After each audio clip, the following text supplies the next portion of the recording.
Right. Barcelona 4, Bayern Munich 1. We haven't beaten Bayern in about 9.5 years, I think. The last win that I remember was in the 14-15 season with the MSN, where we won 3-0 at the Nou Camp, where the game was pretty even for most of it until Messi decided to start doing Messi things and we won 3-0. The second leg we lost 3-2, but I remember we took a 2-1 lead in that game, and the rest of the game, once we scored the second goal, was a foregone conclusion. So, 9 years of a lot of heartbreak, 9 years of a bunch of ass whoopings that Bayern Munich have laid on us, right? We have the 8-2, we have the 3-0 loss at home, we have the 2-0 loss at the Allianz Arena. And in none of those games were we even remotely competitive. We couldn't lay a finger on Bayern for most of those games, with the exception of the first half of the game at the Allianz Arena under Xavi, where we lost 2-0. Besides that game, we deservedly got our asses whooped, right? So coming into this game, even though we've done so well this season with so much improvement in terms of the gameplay and the attitude and the pressing and the mentality and whatnot, you still come into this game with a certain degree of PTSD because of the past decade or so of Bayern dominance. So, considering all that, the celebrations at the final whistle were very warranted. It was very cathartic. So, great game, right? I'm analyzing this game a couple of days later, and I still have goosebumps thinking about that fourth Rafinha goal. So, anyway, without much further ado, let's take a deep dive into this game and see what went well for Barca, what didn't go well, the game plans, the tactics, the players, whatnot. Yeah? Cool. Let's go. All right. Cool. Lineups and pass maps. Now, for Barca, the only doubt about the starting 11 was who would play that third midfielder role, the advanced midfielder role. Would it be Fermin? Would it be Olmo? Would you have Frenkie come in there to play deeper and push Pedri up? The answer was Fermin coming in, and very warranted decision by Hansi Flick, because Fermin was great on the night, 2 assists. Yeah. Anyway, cool. Why do I have these pass maps up? Now, these pass maps give you a very good idea of how the two teams wanted to play. And in this game, the more proactive team was Bayern. So, Barca reacted to how Bayern wanted to play, and the way Bayern wanted to play is play almost exclusively to the wings. Yeah? Right. So now look at this bit, the Bayern pass map. If you look at this central cluster of players, there are no connections. There's no connections between Kimmich and Palhinha and Harry Kane and Thomas Muller, right? Almost all of your play is exclusively going towards the wings in the form of switches from midfield. Basically, overload the wings. And in response to that, Barca also had to push most of their players to the wings to combat this. And very interesting game in the sense that, a lot of European football at the highest level, especially these days, is extremely positional in nature. Yeah, you have what you would call a very rational occupation of spaces. Was not the case in today's game, because company was like, nope, screw that. No, we're not going to be very positional. We're going to create massive overloads, not just 2v1 overloads. We're going to create 3v1 overloads against the fullbacks. And Barca had to react to that, and they did very well after the first 20 minutes. Yeah. So anyway, pass maps, you can pause this, take a look at this however you want. Quick bit of data before we go into the actual analysis. You see the XG, you see the threat. The most interesting thing in this bit was the field tilt and the defensive action heights.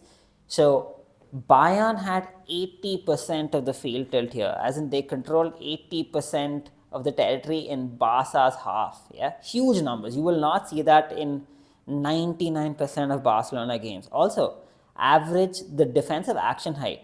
Now, Barca's average defensive line height in La Liga is the highest, and it stands at about 55 odd meters. Yeah, which is the highest, I think, in all of Europe's top 5 leagues.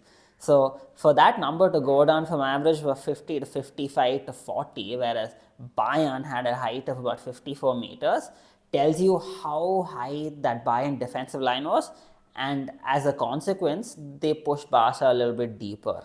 Yeah, it's cool. Didn't work out too well for them in the end. Also, last little bit of data to sort of reinforce what I was just talking about. Look at the clusters here. You have these three players creating overload on Balde's side. This is Michael Olise, Rafa Guerreiro, and Thomas Muller. And you have all these players clustered here to basically combine and switch the play. Yeah. So very, very clear plan from Bayern in terms of how they wanted to attack Barca. And if you look at this last bit of data before I don't bore you to death with data. If you look at these attacking areas, again, pause if you want to take a look at this. Both teams attacked almost exclusively in the same way.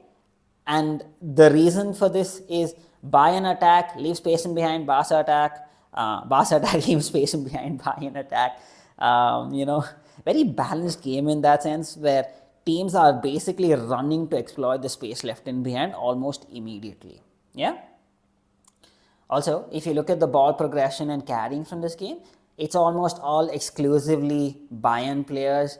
If you look at it, you have Gnabry, you have Davies, you have Guerrero, you have Kim Min-jae, Neuer, Upamecano. Progression via passing and progression via carrying. Most of this dominated by the Bayern players. Yeah. So it was Bayern who were the protagonist in this game, and Barca reacted, and they reacted phenomenally. Yeah. Cool. Right. Now let's talk about the first Barca goal within a minute.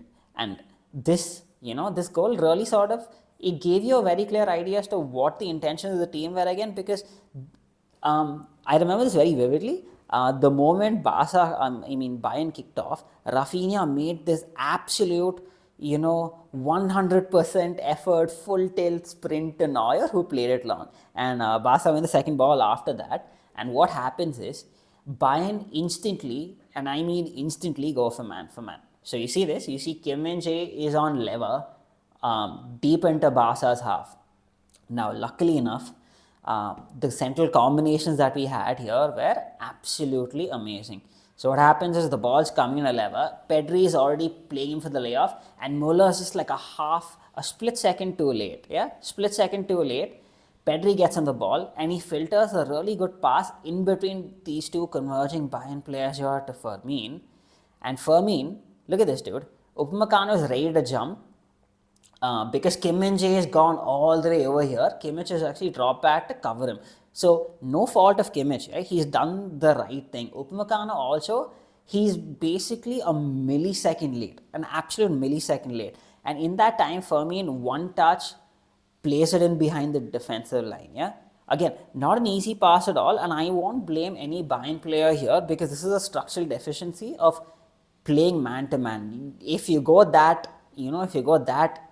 press so intensely high man to man, you are going to leave spaces in behind, and Barca exploited this to perfection in this instance. And it was a sequence where the ball, it wasn't really with any Barca player for more than half a second. So exceptional play led to this chance. It's not a Bayern mistake. It's not an individual mistake in a sense. It's more a consequence of the way they decided to attack. And yeah, so Rafinha goes in through on goal, rounds Neuer 1-0 within a minute. So great start. But after that, for the next 20 minutes, Bayern were all over us. And honestly, they could have scored 2 or maybe even 3 goals in this time. Cool. And now let me tell you why they were able to dominate so well in these next 20 minutes. Right. Now, what have I written here? Reason number 1, Iñaki Peña cannot be a ball-playing goalkeeper. Good Lord. Right. So, in these 20 minutes, Iñaki had the option to play short a whole bunch of times. Like we see here, dude has a pass to Kubasi, he has a pass to Koundé here. If he lifts his head up, he has a pass to Balde here. If you want to play a slightly more risky but a very viable third man combination, you play in a Casado. Nope. Dude chooses none of those options. Dude decides to go long to Lewandowski, dude. Lever's on the wing. He decides to go along to Fermin. Fermin, who is being covered by a monster in Kim Min-jae, who has like maybe 5 inches on him in height, probably more actually. So easy win for Bayern. Yeah, very obvious flaw in having a team that wants to play at the back but does not have an adequate ball playing goalkeeper to be able to do those things. Right now, second reason, like I mentioned before, Bayern overloaded Balde's side. Now, why did they do this? Two reasons. One, if you look at the way Rafinha plays, Rafinha is almost never, he's never really stationed on the wing per se. When he comes under, when Barca are defending, Rafinha will almost always come inverse to press. Yeah. So when that happens, Balde is basically left to take care of that flank defensively on his own. So company decided to take advantage of that and decided to not just double team him, but triple team him. So what Bayern wanted to do was essentially get all these players in a cluster over here, switch the ball to this side, where you would have this triumvirate of Olise, Guerrero, and Muller. And Guerrero would almost always invert into this half space here to be a viable passing option. And another reason why company played Guerrero is if you look at the body positioning with which he receives when he's inverting, he's again receiving the ball here facing play. That makes a huge difference in terms of how quickly you can attack goal, because when you're already facing play, when you're already facing the opposition's goal, you can drive in quicker. Yeah. So you had so many instances of Balde being caught unfortunately in this 3v1 scenario, which Bayern dominated. They created a buttload of chances from this. Buttload of chances. Yeah. So again, you see this, you got Muller making this run into the space here, and Bayern immediately then load the box with the players from the other flank. So you have Kane, you have Gnabry, and you have Palhinha all crashing the box basically. Yeah, overload the box to the full back side. So even in this instance, you see, Koundé has got to pay attention to Gnabry here, and a better cross leaves Kane in with a header. Not a better cross, a very good cross actually. Right. Reason number two. So I spoke about how Barca couldn't really play out the back because they had Iñaki Peña, while Bayern had Manuel Neuer here. And Manuel Neuer is, in history, probably the best ball-playing goalkeeper that I've seen. Now, obviously, this is not a Neuer in his prime, and this is a Neuer much closer to retirement than the start of his career, but he's not going to lose those ball-playing skills, really. So, in this instance, if you look at this, most of the players are covered. And in most cases, you would say Barca are decently well set up here. But Neuer has the ability to switch this right to his winger and Olise there.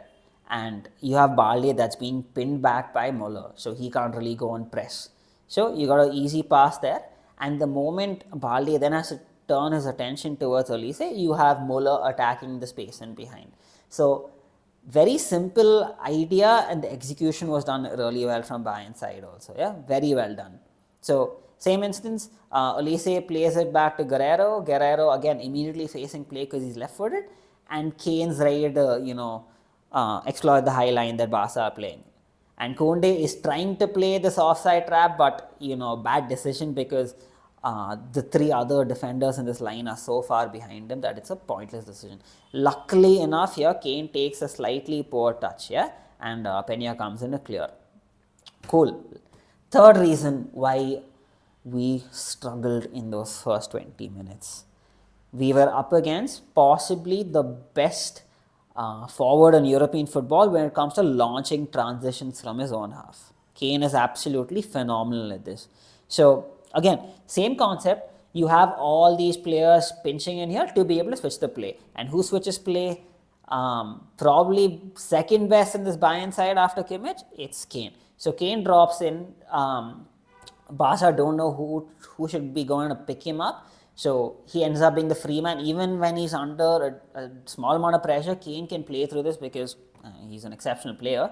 So Kane drops in, gets time and space on the ball, and immediately have Guerrero inverting, like I said, and you again have this overload on Balde's side. So common theme that happened so often, yeah, so many times. Again, Guerrero driving, and the moment there's space in behind, you have Gnabry, trying to spring the offside trap again and get in behind. Again, the same play, Kane was offside. He, crashed the box once he made that initial pass, and he's offside by a toenail. Yeah, so this is not a well-timed offside trap. This is more really luck on Barca's side, pure luck. So we were very lucky to not concede there, and just this clip that I saw was really interesting because again we're playing a high line, but there's time and space for the dude who's passing.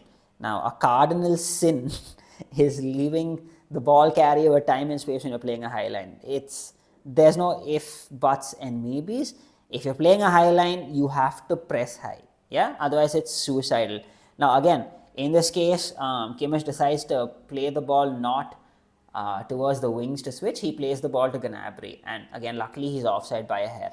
Wrong decision, I would say, from Kimmich in this play. Again, same thing. Barca in disarray. This is after a throw-in. How are you leaving your flank so exposed after throw-in? The first 20 minutes reminded me of late Xavi era Barca, where very simple switches of play would leave the whole team scrambling to cover one side while leaving the other side free almost immediately. So basic template, Bayern dominating. And again, the goal comes from the same principle, switch of play. Okay, something else I want to talk about.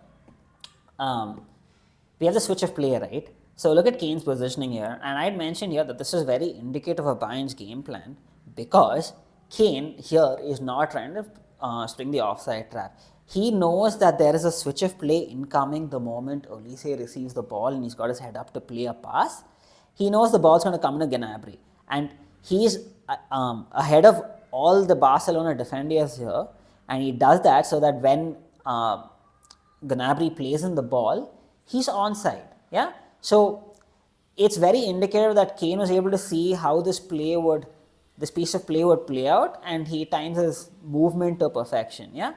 Suarez used to be amazing at this, I remember. He would always stand offside, and the moment a cross came in, the defenders wouldn't be close to him because they'd be trying to hold their line, and Suarez would be, he'd have an pretty easy tap in front of goal. This was not a tap in, pretty acrobatic of Kane to score here. Yeah, really good goal. Right, okay, first 20 minutes done, it's 1-1. Bayern very clearly on the ascendancy. How did Barca wrestle back control of this game? They did not do this through any tactical switch, any instructions really. What happened was two players decided to take the game into their hands. They took the game by the scruff of their neck. Yeah? Scruff of its neck, sorry. And those two players are Pedri and Lamine Yamal. I know Rafinha scored the hat-trick and he was phenomenal. And he got the man of the match, and maybe deservedly so. But the two best players for me on the night were Pedri and Lamine. Let me explain. So now you see Bayern clogging the center up, they're going man for man. How do you beat a man for man press? There's only two ways to do this. You do this through movement by dragging your marker all across the pitch, and you do this by beating him 1v1 or buying time for your teammates, and that is done basically through powers or individual brilliance. Dribbling basically, yeah. So if I look at this clip here, Pedri, who's normally on this side of the pitch, comes all the way to Koundé's side because he realizes that Bayern have an overload here defensively.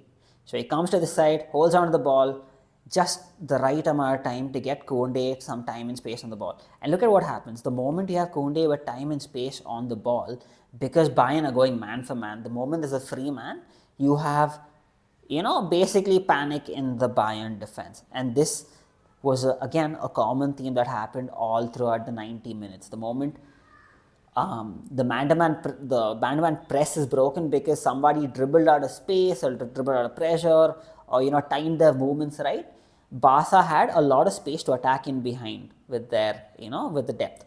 So the moment you have Koundé with time and space on the ball, you see Rafinha, you see Lever, you see Fermi, all ready to make runs in behind. Yeah?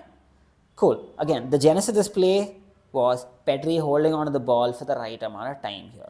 Yeah? Again, what happens here? Lamine, again, same principle. It's the principle of pausa wherein you hold the ball for the right amount of time to draw players in.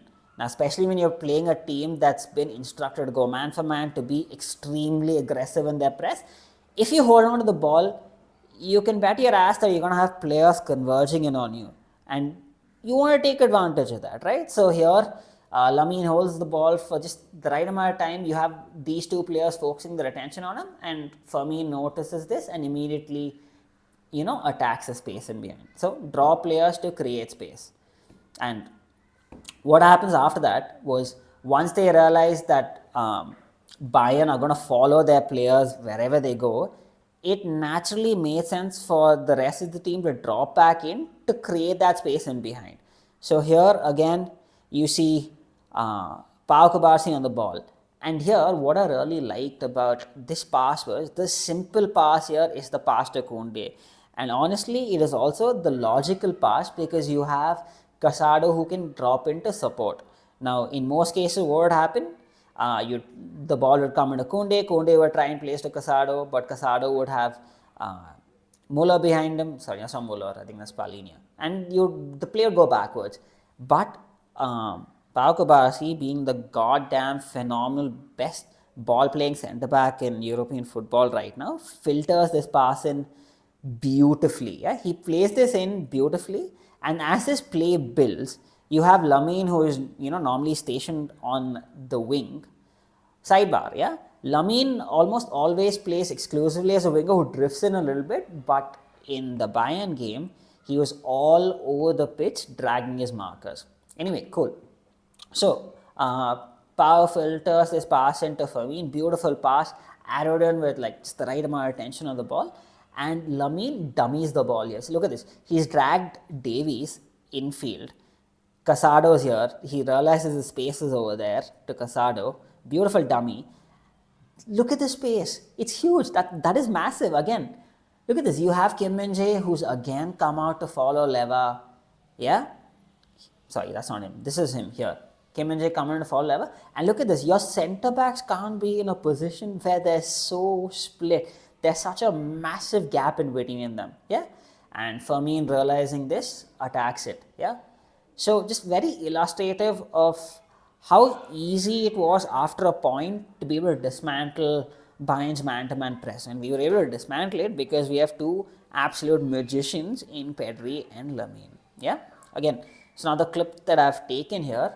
You got these two players converging in on Pedri. Dude goes in between them.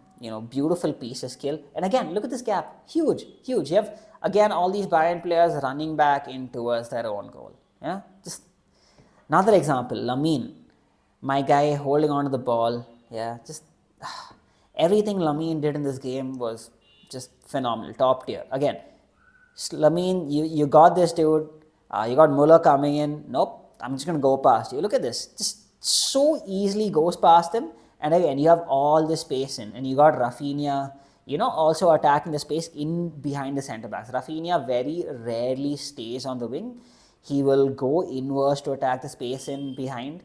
That's there because the defenders have followed Leva. Yeah. Cool. Now I've talked about a lot of the tactical side of things. Let's talk about the mental side of things. And honestly, more so than creating space and defensive structures and a whole bunch of other tactical and game stuff, I really don't want to be discounting the mental side of things. Yeah, because I think Barca won this game in the 20 minutes, the 25 minutes post minute 20, between minute 20 and half time. They had this mental edge, yeah? They had this mental edge where Pedri and Lamine basically said, give me the ball, I will hold on to it, and I will taunt you, and I will dribble past you, and I will create space by doing so. Cool. Now, look at this clip. So, I know Lamine's got the ball in here, but at the start of this play, he's gotten the ball pretty centrally. So, what's he doing? He can play the pass, and no, he doesn't do that. He taunts, he drags the ball towards the sidelines, draws in players here, Megs Gnabry, yeah? Look at this, Gnabry is chasing him, he's here a 2v1, nope, no issues, I'm going to meg him. And this has a huge psychological impact on how the game's played because this it doesn't just give Lamine confidence in what he can do, it really lifts the team up and tells them that the last 20 minutes were an aberration and they absolutely have what it takes to go toe to toe with Bayern and even dominate them. Right? Now, just watch Lamine here. I don't have to say much. Just watch Lamine's individual skills. I really don't have to say much, yeah? Oh, good lord. Look at this. Man, he had Davies on strings in that game. Again, yeah, close your legs, Gnabry. Close them. Good tackle there, actually. Oh, sitting him down there. Oh, what a touch. Oh, that was from a long ball from Casado. Beats Kane very comfortably. My man's doing a Rabona pass against Bayern. This kid is 17, man. Again, create separation so easily. Again, leaves Davies for dead.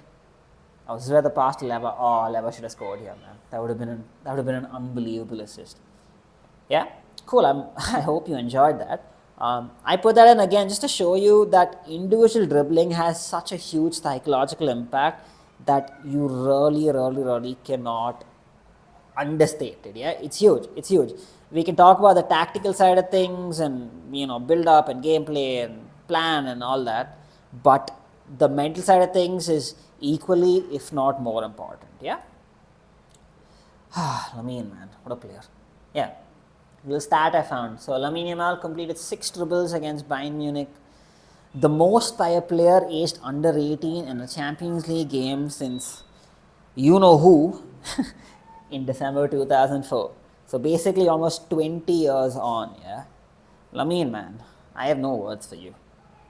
Right. Again, another example of Kubarsi not taking the easy pass to Koundé but deciding to take the harder option out and filter in a pass into midfield. Yeah. So again, filters in a pass into Leva. Here instead of Kim Min-jae, you have Upamecano following him all the way. He flicks it on. Leva flicks it on to Lamine. And here, what I like is, again, he holds on to the ball for the right amount of time. Now, in most cases, what players would do is they would pass it back. No, Lamine has balls.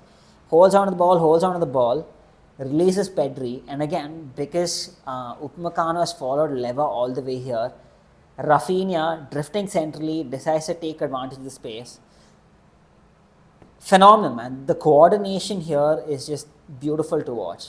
And again, Pedri, weak foot pass, plays him in behind. So, Leva now having the advantage of space and time, attacks the box and gets a shot that goes just wide of the post. So, this whole sequence of play is mainly possible because of 4 players, right? 4 players. Pau Kubarsi takes initiative, doesn't take the easy pass. Leva drops in at the right time, holds up play, passes it to Lamine, who again holds the ball for just a couple of seconds, releases it to Pedri. Pedri does what Pedri does, weak foot pass to Rafinha, who does what Rafinha does, who attacks space. Yeah. So the genesis of the chance is 4 players doing the right thing and showing personality, right? It's all about showing personality. Yeah? Cool. What happens when you start taking the initiative and playing with confidence and playing with not just confidence, a good degree of arrogance? You start building pressure. So here, Lamine, almost scores because of a Neuer mistake. Yeah? Pressure getting to Bayern. And now the cracks begin to appear. So what happens? Again, you have these 2 players converging on Balde. Balde goes in pretty easily, to be honest. Doesn't really do much to beat these 2 players with the dribble. And what happens? Look at this. The moment you beat 2 players with a dribble and you have Pedri with time and space on the ball, you create, again, these huge gaps in Bayern's defensive structure. Huge gaps. Again, this is the theme. I've been repeating myself so many times. Again, Kim Min-jae following Leva, Rafinha attacking space, Firmino attacking that space in behind. Almost a chance. Upamecano does pretty well to cut this ball out, actually. So, yeah. So, here you see there are very clear downsides to being so aggressive in your man marking scheme. Like Bayern were like, nope, I don't defend zonally, my man. What is zonal defending? I know one way of defense, and that is man to man. Yeah. So it's an all or nothing method. And the issue with that is when it's nothing, it really is nothing. Cool. And because Bayern was so man to man, there's a very basic attacking template to draw defenders and attack depth. And you can see that through the heat maps. So again, if you look at this, for me, a lot of his, a lot of the attacking time is being spent in here, attacking depth. Leva, nope, dropping into all these spaces, to drag the defenders out of their positions. And Rafinha, like you can see here, attacking depth. Yeah? The pass maps also sort of give you an idea of the same thing, because you see, you have the number 9 behind basically the cam and the winger. Love that. Cool. Let's talk about Barca's second goal. Now, Lamine here drops to where Koundé would normally be. And what I love about this is the ball hasn't reached Lamine yet. Look at Firmine. Immediate, it's instantaneous. Yeah, the trigger for him to make a run in behind is quite evidently Lamine having time and space on the ball. So even before the ball reaches him, my dude is busting a gut to get in behind. Yeah, cool. Our boy Kim Min-jae is very wary of Rafinha here, so he's got to pay close attention. So he's not really paying attention to the potential ball in behind. You know what happened there, and I do not think this is a foul. Why do I think this is not a foul? Because look at this little image here. He's not pushing him, he's posting against him with his forearm. He doesn't really push and exert force on that arm, he just posts on him. And that isn't a foul. I've seen defenders do that loads of times in a game against the attacker, and it never gets called in favor of the attacker. Yeah? So, well done Firmine. Just the right amount of leverage to throw him off balance. You have Neuer now, who has to come out because he's not really expecting that sort of defensive lapse from his defense. Leva gets a pretty easy chance in. He scores. Of course, Leva is going to score that. So, I heard a bunch of people saying Neuer had a shit game. I don't think he had the best game, obviously, but I don't think he was particularly at fault for any of these goals. Maybe Rafinha's last one, you could say he shouldn't be getting beat from that far out, from that angle, but also it was a great shot. So, anyway, 2-1 up. Let's talk about Barca's third goal now. Now, this was the first time in the whole game, right, that I remember seeing Rafinha actually playing like a touchline winger. So, Barca's third goal is pretty interesting because it was essentially very similar to what Bayern wanted to do in their attacking structure. So, again, you have a bunch of players congregating in the center and you have one player holding it, and that's Rafinha. So, what happens?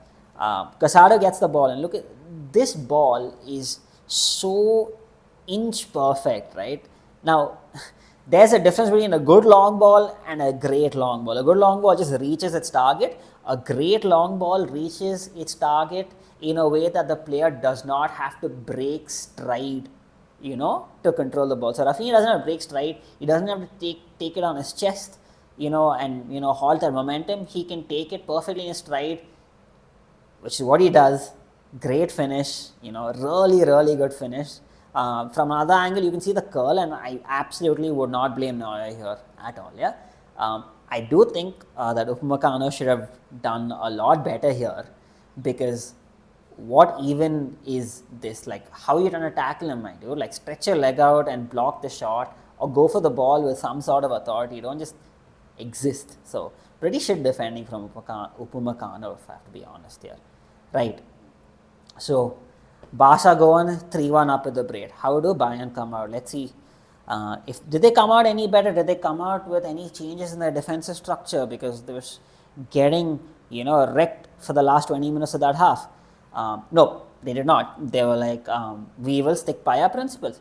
Commendable, but in this case, pretty foolish as well. So again, because this defensive structure is hilarious, yeah. So you have Kim. Why is Kim here? Now, obviously, I don't have the still to show you from before. This image was there. I mean, Kim is here because Rafinha is basically threatened in depth behind. He threatened in depth behind, and Kim was terrified of this, so he gives himself a good amount of space to be able to cover that. But obviously, that leads to this whole lot of nonsense as a defensive structure where I don't know what anybody's doing, to be honest. Cool. Look at Lamine's positioning here. Yeah, it's very, very interesting. I will come back to this. Yeah, now, the very obvious risks to how Barca wanted to play, very, very obvious risks. Yeah, they were happy to almost let the fullbacks, deal with 2v1 situations. They had a lot of faith in their fullbacks. Balde especially, like I said, was caught in these 3v1s so many times. So Lamine didn't really help his fullback, neither did Rafinha. I already mentioned that. But key thing, Lamine doesn't really help his fullback. He stays much higher up. So here in this case, you have Davies and Gnabry trying to create this overload. And what happens in this scenario is Gnabry is offside because Davies mistimes his pass, poor pass by Davies basically. But look at Lamine here. He's not going to go beyond this line. Why is my guy not going to go beyond this line? Because the fourth goal will tell you that very clearly. Now, this is Rafinha, my guy, here Rafinha. So, the moment Pedri has time and space on the ball, this is the point where Rafinha starts his run. And he starts his run before Pedri's passed the ball itself. Now, what Pedri does here is also absolutely exceptional. This is not going to come up in any stat, yeah? But he holds on to the ball for that extra couple of seconds to buy Rafinha this time, yeah? So all these players converge. Now, because Pedri's, held on to the ball for that extra couple of seconds, look at this. Every single person here on Bayern, on this side of the pitch, all of these Bayern players are ball watching and looking at Pedri. And Rafinha sees this and he busts his ass to get in behind. Now, so Pedri plays the ball to Lamine. Lamine is also, so aware of what's happening. Now, his first touch, told me that he saw this picture of what is happening in his head way before the ball reached him. Why? Because in most cases, Lamine here would square his defender up and try and beat him 1v1. That is Lamine's natural instinct. He wants to humiliate you and get past you. But this first touch to set up the pass is perfect. And good lord, this pass, it is weighted to perfection. Again, in a way where Rafinha does not have to break stride. And what Rafinha does on receiving the ball also is an exceptional piece of individual skill. Why is it exceptional? Because when you are running like this, look at this, he's facing diagonally. So the easiest and most obvious and logical thing to do would be to take this ball diagonally inside and cut in across Kim. Basically sort of force him to make a tackle and not let him jockey. Because if he cuts across and Kim takes him down, it's a red card. But Rafinha does not do that. And this directional chest control to take it in a straight line, conserving his momentum, is phenomenal. It is so hard to do. If you haven't played football, you have no idea how hard it is to do what Rafinha has done there. And also this finish is exceptional. It's exceptional. He takes it pretty early because honestly, I thought he would go a little closer to goal before taking that shot. I think Neuer's also, sort of caught by surprise there. Yeah. So fourth goal, it's 4-1. And honestly, the game it's done there, dude. Like, there is nothing more to say at this point. 4-1, Bayern are dead and buried. And because of the last 20-25 minutes, their confidence is also, it's very obvious that the confidence was shattered at that point. Because 4-1 up, Barca are rampant. And honestly, Barca took their foot off the gas by a considerable amount at this time. They also have the Clásico coming up this weekend. So they're like, you know what, dude, let's chill. Let's get our subs on. Let's take it easy. Let's conserve our energy, yeah? And what that led to was some of the most satisfying football that I've seen in the last maybe 10 years as a Barca fan. Where we're 4-1 up against Bayern, we're playing the ball around, showing a lot of technical composure and maturity, yeah? It was great to watch. It just warms my heart, dude. Seeing things like this, it warms my heart. Cool. Now, to sort of illustrate how the rest of the game went after Rafinha scored that fourth goal, this bit of fan footage here that I found on Instagram, which is just going to show you how confident Barca was, how technically secure they were, the players that we have on the ball, and how defeated Bayern were. So just watch this, yeah? Just warms my heart seeing things like this, man. I don't really have to say much. So Frankie on the ball. By the way, I really liked what I saw from Frankie in the game because he bought in a lot of composure. Frankie is unbelievably press resistant. I think people, because he's been out for a while, people forget how hard it is to dispossess Frankie. And it's not just Frankie. Oh my God, Pedri, my guy, dude, just taking souls left, right, and center. So when you have this technical security with Frankie, with Kobashi, with Pedri, with Lamine, this is the kind of football you see. Yeah, just look at this, Lamine again. It's the taunting, dude. Kane, see you. You got Rafinha dropping in centrally, creating some overloads, but Rafinha is actually chilling on the ball, which you don't see too often. The flicks, the tricks. Fans applauding. Pedri, my guy. Just a little bit of skill here. My guy, it just goes in between them like they weren't even there. So, just great to see, man. This is Barca. This is the kind of Barca that I remember from the Pep era, where we would just be so demoralizing to our opposition. Yeah, cool. So that was the game. I know it's not as long as I normally make it. So we're about 40 minutes in. That's because the game kind of died after the fourth goal, and the fourth goal was pretty early on in the second half. So the rest of the game was just, key ball for Barca. Bayern just don't want this return to humiliation. Yeah. So that ends this look at the match. Yeah. Great match, legendary match actually, considering the context of how the last 10 years have been and how cathartic this was for all the Barcelona fans. Commiserations, Bayern. You played with fire, and sometimes when you play with fire, you get burnt. Anyway, 4-1, we move on to the Clasico next, which Flick's highline should be very, very, very interesting against the pace of Vinicius and Mbappe. But also Madrid absolutely will not play man-to-man and push this high up, so we will see a very different sort of game. But anyway, I hope you enjoyed this review. I hope you learned something and maybe saw the game a little bit differently. Yeah. Anyway, I will talk to everybody else soon. I will see you soon. Yeah. Thank you. Take care. Bye-bye.